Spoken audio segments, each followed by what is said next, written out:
at 560theanswer.com. Now, from the Signature Bank Studios. If you're looking for the latest news, insight into what it means, and the sharpest opinion, there's only one station in Chicago where you can turn, and it's this one. We're AM 560, The Answer.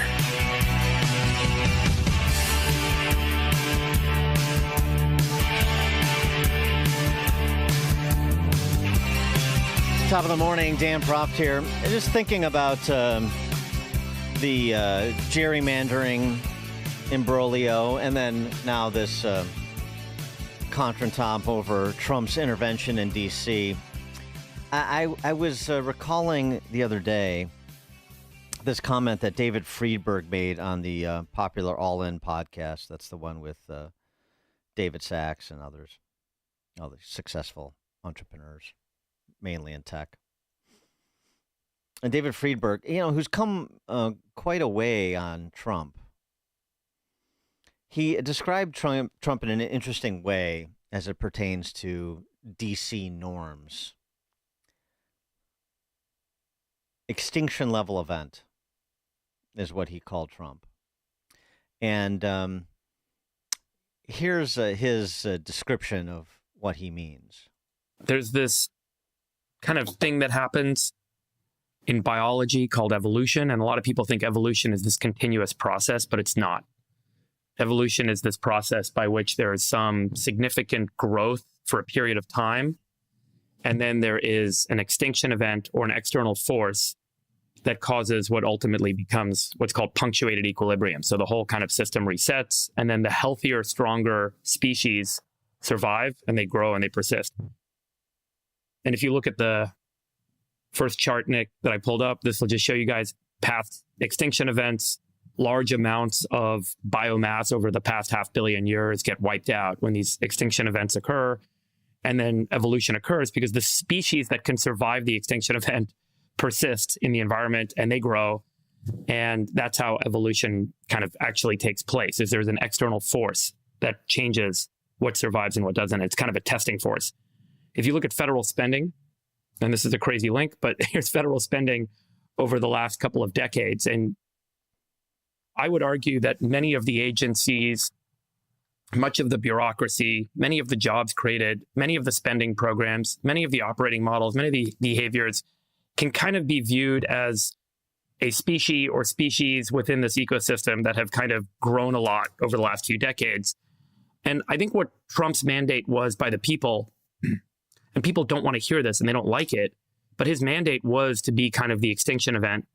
And whatever agencies, whatever operating processes, whatever individuals, whatever bureaucratic systems exist within the federal government that can withstand the scrutiny of the individuals that Trump is going to put in charge of each of these agencies, that they can survive and they can come out the other end, there is certainly some degree of strength and resilience and hardiness.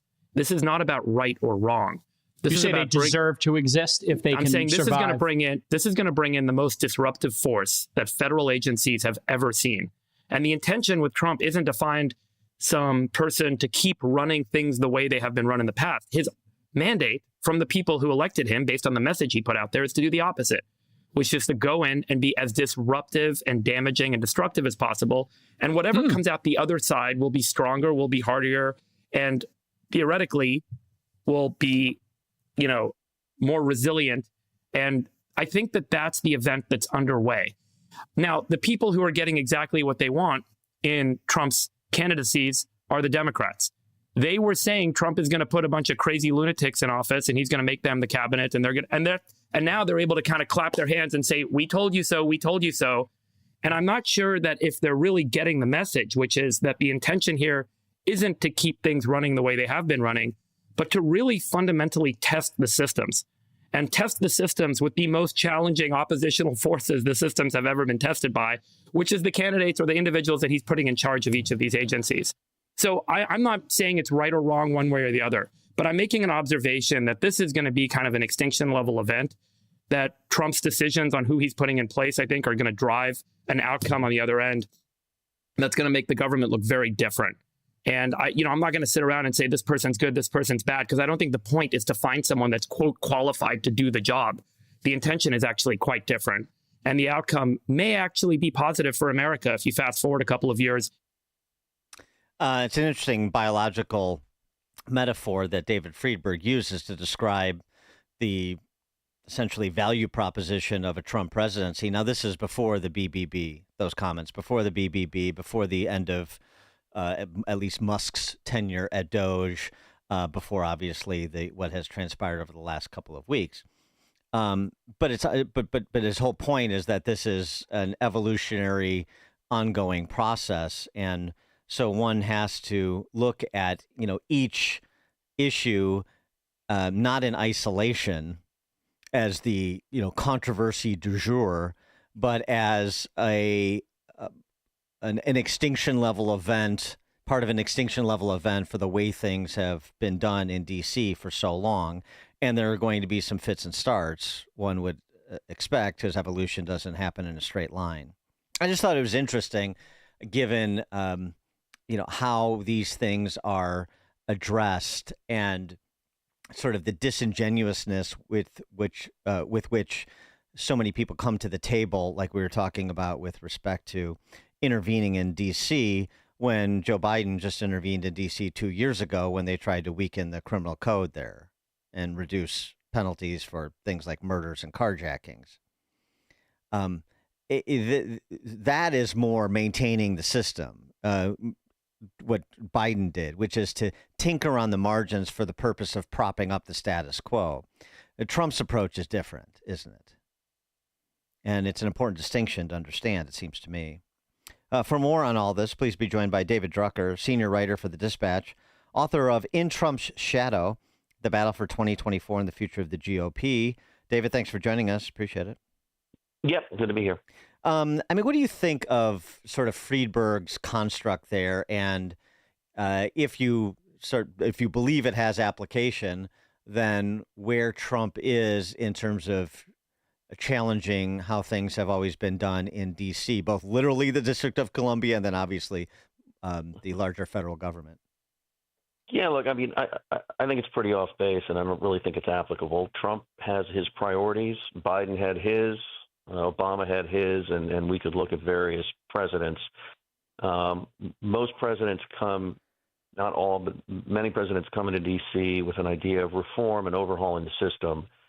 And ultimately, what they find is that the system is built in a certain way and operates in a certain way. And the presidents that are successful in major reform use the system to their advantage.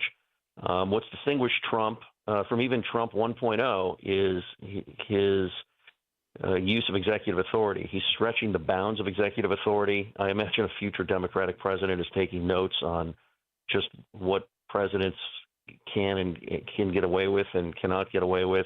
Congress, over the past 25 years, has become more and more compliant and more like a parliament as long as their guy is in the White House.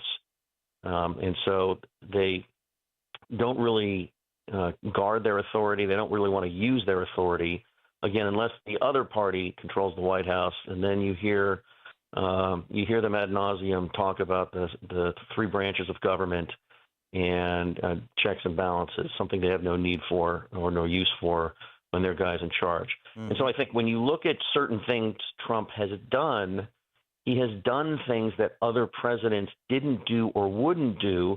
Most of them have been within the confines of our constitutional system, except for areas in which he has stretched the executive branch's authority. But even when you look at what he did in D.C. yesterday, he did use the existing Home Rule Act. Yeah. Now, other presidents haven't done it the way he did it, but he didn't make it up out of whole cloth.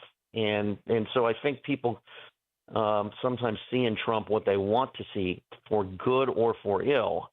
But I don't think that he's changing Washington. I just think he's doing things different than other presidents did. Well, I mean, maybe that's not even sort of his mind's eye, as you say, but it's happening anyway. I mean, it's the same thing with respect to his use of tariffs. I mean, you can argue that he's exceeding his authority, but he's making a novel argument based on an actual federal statute that's being litigated in courts right now. So all of this, authoritarian business is is so much hyperventilation. You have somebody that is arguing, here's the basis for which I have this executive authority, and if you think I don't, then the courts of law are available to you, and they're being utilized at present, and the courts will weigh in as they have on the myriad issues under the heading border security. So I guess the question would be then, I mean, if you really want sort of system change, the way that David Friedberg was talking about the system changes Trump's mandate, then you would almost have to have Trump, a president like Trump, but also a Speaker of the House and a Senate president or a Senate Majority Leader like Trump too, right? So that you would have people really competing to exercise their duly conferred powers. Well, I think that's a good observation, but I'd remind people that you also need sufficient majorities to get things done. Yeah. Whatever it is that you want to get done, right? I mean, and I also think a lot of this is perception from voters in terms of, and I'd say it like this, President Barack Obama was elected with very big Democratic majorities. He had 59 Senate seats, and then one Republican switches parties, and he has 60 seats. And so after 60 years of trying, Obama's able to do something unprecedented. He's able to achieve some sort of socialized, nationalized health care. It didn't nationalize the system as many Democrats wanted, but it did create a whole new level of government control. And that was a big overhauling of the health care system. But he was able to do it because he also had a legislative branch that had sufficient numbers with his party to do what he wanted. And of course, Republican voters, there was a hue and cry from the right about, the dictatorial Obama, and he's taking away our health care, and what right does he have to do this? And what about Congress? And they should stop him. And then a lot of conservatives were upset with the Roberts Court when they ruled the mandate a tax. Mm-hmm. Even though it was a mandate. Of course, the mandate's since been undone. But, what do we see now when Trump is thwarted by the court? How dare they? So voters generally, it's about what they want and what they feel is necessary. It's not, they don't render an opinion viewed through principle. And, of course, our system, which I think a lot of people, not that they don't know this, but they forget, the president isn't the sole ruler of the country, no matter how big his mandate, no matter how big he wins by. And these days, presidents don't win by much, right? I mean, we have a Congress that is supposed to have, in fact, more power than the presidency, according to the Constitution. We have the judiciary branch. So these things are not, well, he was elected, he gets to do what he wants. Right. No, he was elected, and they were elected, and they can hash it out. And I think sometimes what, people see these things through political prisms the same way as, the media does, and can be very inconsistent in that regard. Do you think the D.C. gambit is a net benefit politically for Trump? Hard to say. The thing about Trump is that he takes an issue in which he might achieve broad support, and he talks about it in a way that ensures that only his supporters are going to like it. I live in D.C. I've lived in D.C. for 20 years. My wife and I live on Capitol Hill. We're raising our kids here. The district isn't as safe as it was pre-pandemic. It is safer than it was at the height of the pandemic. Mm-hmm. A lot more work needs to be done. And to the extent that what the federal government does at Trump's direction can affect that outcome, there is work to be done. D.C. is a very complicated city in that there's a lot of federal land. I remember during the height of the pandemic, there were a lot more homeless encampments. I complained to the city as a conservative resident who has kids. Yeah. They'd say, yeah, we'd love to do something about it. That's federal land. We have no jurisdiction. And then it would take forever to figure out what agency I was supposed to go to and who I was supposed to write to. All of which is to say is there's a role for the feds to play here if it's done constructively. And what is the plan for when they go home? Because they were not going to, even Trump said it's not going to happen forever. So how is this going to leave the city safer once they're done? I'm not saying this to be critical. What I'm saying is there are a lot of details we don't know yet. Once we learn the details, we see the strategy, it may turn out to be very effective. And if it's effective, people are going to like it. And if it's not, and it's disruptive, of course, they're not going to like it. But we're going to have to see how it goes first. David Drucker, senior writer for The Dispatch, author of In Trump's Shadow, The Battle for 2024 and the Future of the GOP. David, thank you as always. Anytime. And he joined us on the Turnkey.pro answer line. Before you see it on TV, share it on Facebook, or read about it in the paper. Hear it here first. This is Chicago's Morning Answer on AM 560. The Answer. Looking for some hope? Listen to Leading the Way with Dr. Michael Youssef on our sister station, AM 1160. Hope for your life. Weekday mornings starting at 8.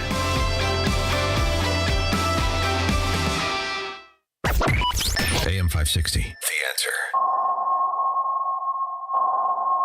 That sound means it's time for In-Depth History with Frank, the history teacher from Arlington Heights, because there's nothing new in this world, just the history you don't know. And Frank does. Frank, take it away. Good morning. Reinsurance is when an insurance company gets insurance of its own to offload some of its risk. We learned about this in 2008.